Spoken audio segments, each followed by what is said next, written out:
Doğu Türkistan'daki Sözde Eğitim Merkezi'ndeki hapishanelerde tutuklu olan milyonlarca Uygur ve Kazak Türk'ü Çin'in iç kesimlerine götürülmeye devam ediyor.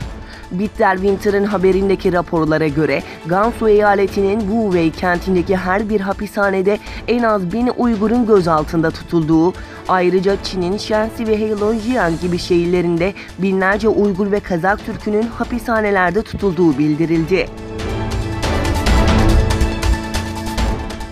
Doğu Türkistan'da milyonlarca Türk sözde eğitim adı altındaki hapishanelerde tutulurken tutukluların çocukları Çin'in sözde yetiştirme merkezlerine götürülmeye devam ediyor.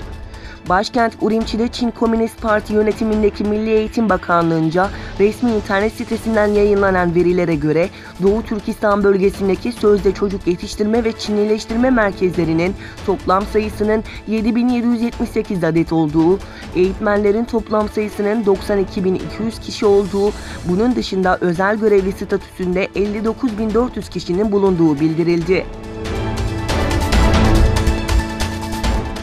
Kazakistan Cumhurbaşkanı Kasım-Jomart Tokayev ilk yurt dışı ziyaretini Rusya'ya yaptı.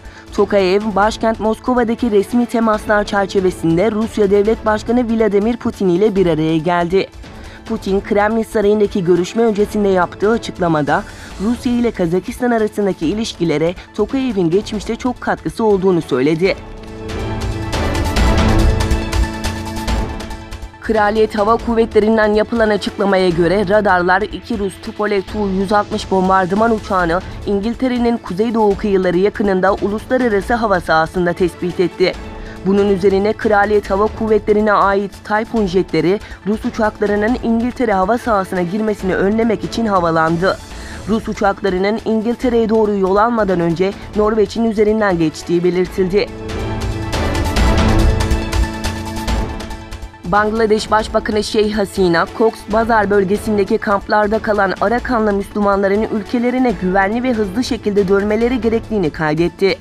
Kamplarda yaklaşık 40.000 bebeğin dünyaya geldiğini belirten Hasina, Myanmar yönetimine Arakan eyaletinde barış ve istikrarın sağlanabilmesi için Birleşmiş Milletler'in eski Genel Sekreteri Kofi Annan başkanlığındaki Arakan Komisyonu'nun önerilerinin uygulanması çağrısı yaptı.